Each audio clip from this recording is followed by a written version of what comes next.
I'm day 2 at Congaree National Park. So I've gathered all my notes and my maps, and I thought I would give a little breakdown here. Yesterday was Friday, and when I first got here, I did a river trip with Palmetto Outdoor Center, which was great. And then my buddy Andy was visiting me. We came back, set up camp, and then spent from about 3 to about 5:30 walking around the boardwalk and really enjoying it. Today in the bathroom, I heard a gentleman telling his son that this is the 4th least visited national park, so that's good authority. And it's kind of nice being at a national park that's not that visited. It's a little more laid back than a lot of national parks. The park rangers seem very chill.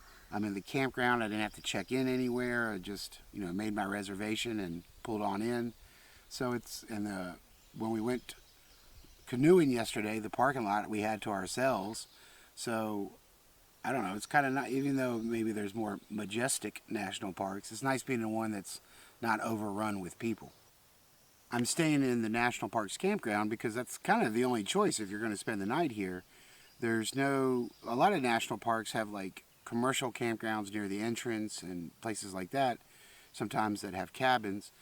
None of that is around here. So really, from what my research is you could either stay in the campground or one of the 2 campgrounds in the national park, or you could stay in Columbia, which is about 45 minutes away, and then you've got hotels and city life.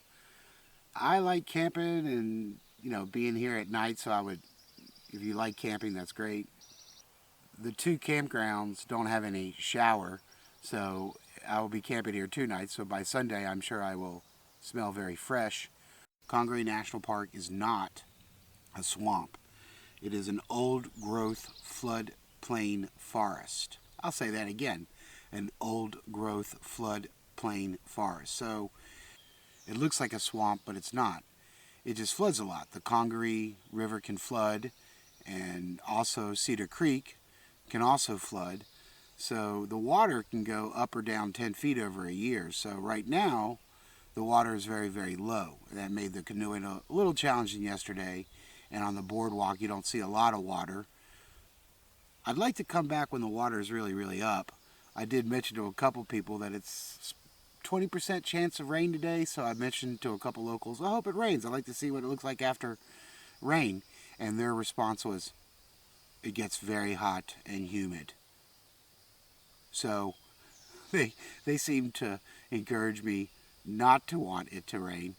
But I think I'd like to come back here like in September just to see the difference of the colors of the leaves, but also because I think this park really can change from one visit to the next visit depending on what's going on with the water. In my camping spot in Longleaf Campground, there's 2 campgrounds here, Longleaf and Bluff Campground.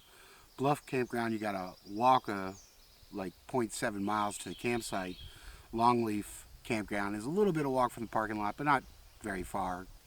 It's around 2 o'clock in the afternoon on Saturday, and it's not that hot. I'm sweating a little bit, but it's not crazy hot because you get a little bit of a breeze. The campground is nice because I'm not being infested with insects.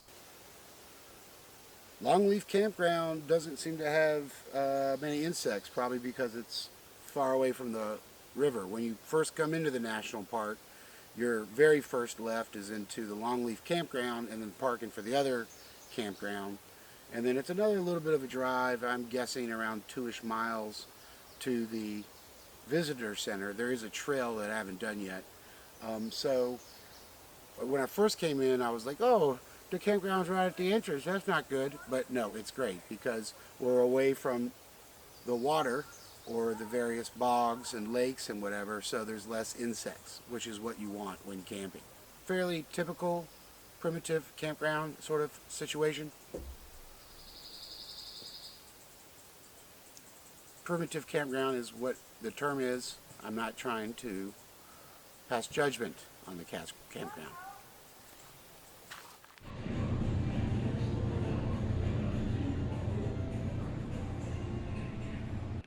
I got the chicken liver and gizzards.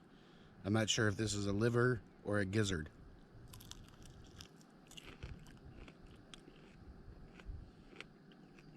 Whatever it is good. Needs more hot sauce. JP's place, definitely worth checking out. Oh, so good. The chicken livers and chicken gizzards made me tired, so I'm gonna take a little nap in my hammock in the shade.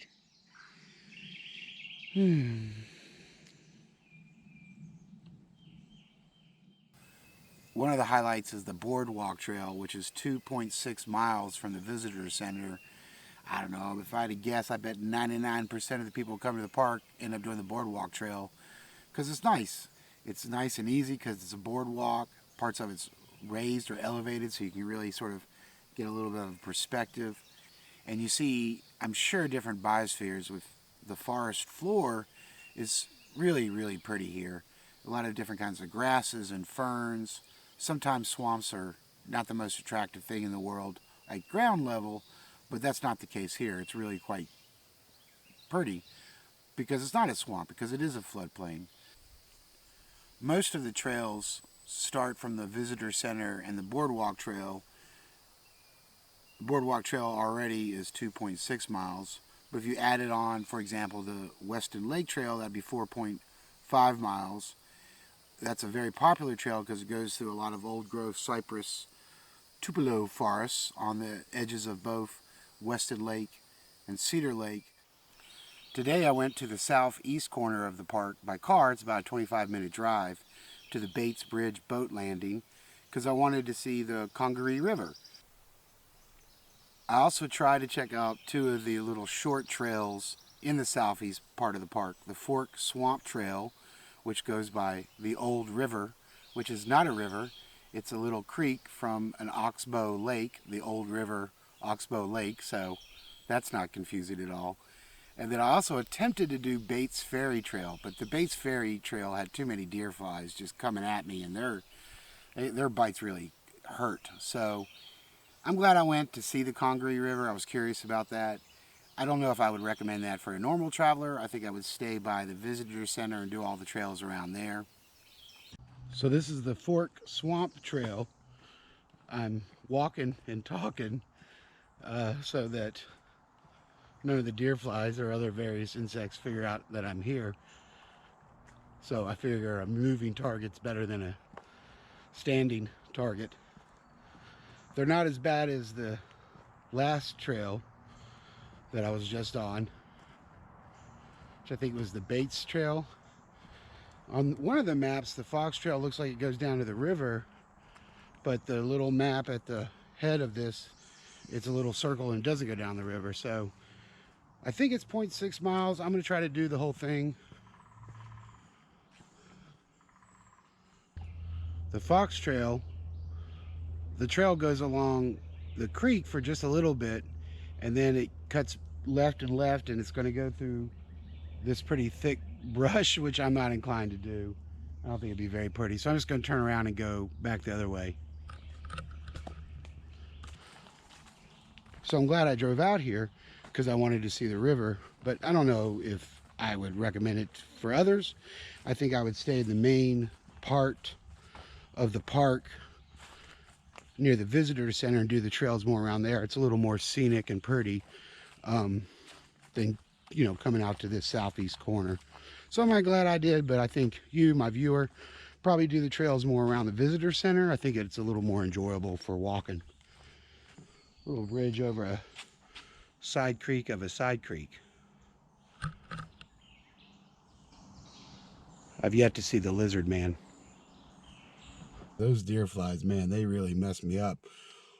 One of them bit me last night at dusk. Yesterday I had no problems with insects all day until dusk. And then we went past the visitor center and around 7:30 or 8, and the deer flies were again rough. One bit me here and it's still a little swollen. So deer flies are, you know, they're tough biters. Down from the Bates Bridge boat landing is where the Congaree and the Wateree meet, and then they form the Santee River, which, looking at the map, I think the only way to get there would really be by boat. I didn't see any sort of boat landing or road that would show that, which is pretty common in my research. Often where two rivers meet, they're not easy to get to, maybe just because that would flood so often. So that would have been kind of cool, but I don't see an easy way to do that without having a motorboat. Speaking of the Congaree River's Blue Trail is a kayak, canoe, whatever trail that starts in Columbia and goes for a while. I don't know, it's maybe 50 miles, maybe longer. And so that part of the Congaree Blue Trail is going along the southern part of the park. So another way to approach the park would be the Congaree Blue Trail if you were doing a multi-day paddle trip doing that. The most popular way, or the easiest way to get to do a little paddling, is the South Cedar Creek Landing, which if you put in there, you either go upstream or downstream for, a couple hours whenever you want to turn around. Some folks that would rather go a little further and don't want to just turn around, another option would be the Bannister Bridge to Cedar Creek Landing, which is about 6.2 miles. I did not do that. I read a lot of reviews, and some people are kind of mixed. Apparently logs can get in the way, trees can fall, and I'm not sure how often the National Park Service gets in there and cleans it out. So some folks talked about it's 6 miles, but it can be a very, very tough 6 miles. So if you're thinking about doing that, do a little more research. Yeah, probably. Most like really good endurance distance riders, yes they are. So On that vein too, you go the Cedar Creek to the Route 601 landing, which is what I drove to this morning. That would be about 20 miles. So if you did that, you'd have to do at least one night of overnight camping in the park, which sounds fantastic to me. I think the logistics would be a little tough if you don't have your own boat and way to transport it and, you know, friend a shuttle. The outdoor folks who rent kayaks and paddle boards, you really got to rent them in Columbia and then either pick them up yourself or pay a pretty substantial fee to have them deliver it. I liked the feel of palmetto. I know you South Carolinians are going to light me up whenever I say that word. I apologize. The Palmetto Outdoor Center, they do a tour, which I did yesterday, which was really, really a lot of fun. And they bring the canoe. So I figured if I'm going to pay someone to bring the canoe, I might as well get a little tour out of it, which was great. I thought about maybe trying my paddleboard in Cedar Creek, but it's just too low. There's too many logs. And with the big fin, I would be constantly getting stuck and threat of falling into the water.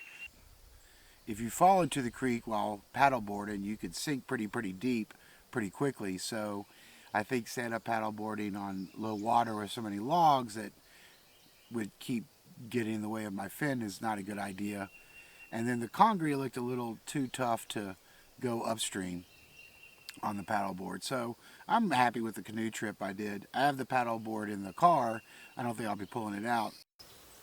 I'm on the very short trail between the Longleaf Campground and the Visitor Center. I can actually see a couple of the cars in the Visitor Center. So I don't know, half a mile short walk. But oh, the time of day to be here is, well, what time is it? 5:30 in June. We're about 3 hours before sunset, and before the sun hits the top of the tree line, it's just beautiful in here. Obviously, there was a fire which burned away underbrush, and there's a lot of pine here. This is kind of a ridge, which is why I think there's less insects. We're really away from the river, so you wouldn't come here for this trail, but it is perfect for this time of day. It's really magical feeling to it. I just realized there's a spider right there, so I will be going around between me and you to the camera. I'm just walking around Longleaf Campground, enjoying the end of the day. There was a pretty shot of the campfire smoke going through the pines. My batteries are all very low. I used 3 batteries for the Nikon so far and 2 batteries for the GoPro. No real easy way to charge here. Maybe I could have snuck it in at the visitor center. So anyway, this might be one of my last posts. So Congaree, I dig. You got to deal with the bugs. You got to plan around the bugs. I don't know how it changes through the year for the bugs. I would like to come back and see it in September and fall. It'd be nice to see the water up because it'd be more beautiful with the water up, but then I'm sure that comes with more mosquitoes and bugs. I did not have a mosquito problem all weekend. I did have a deer fly problem whenever I was doing anything kind of near water and dusk. No deer fly, no mosquito in Longleaf Campground at all, which has been great.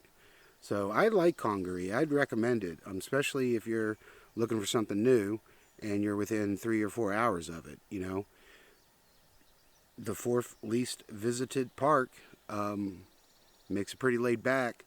National parks often come with just a lot of rules and crowds and signs and gates and whatever. And state parks are always more laid back, and this kind of is like a national park with a state park vibe.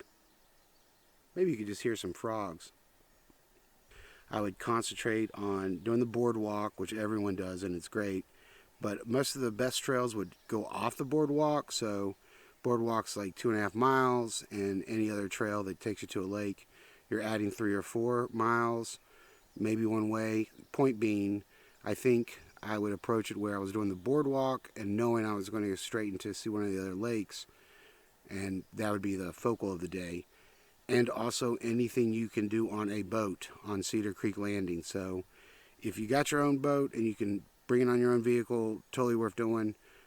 Again, not sure how bad the bugs would be, but I would try to do it more when the water's up. If you don't have your own boat, the logistics can be tough. My favorite tour company I liked as far as offering a tour, bringing the boat, and just general friendliness and competence was Palmetto Outdoor Center. I would definitely recommend them. But if you got your own boat, it'd be a lot easier. It would be fantastic to get into the wilderness and do like the 12 mile to the Congaree River itself down Cedar Creek, but that would be one night camping, and I don't see how you couldn't do it unless you had your own canoe and a partner who really knew what they were doing, which I do not have my own canoe, and I certainly don't have a partner who knows what they're doing. Thank you for visiting me while I was visiting Congaree National Park. I give Congaree Park 4 out of 4.3 cypress trees.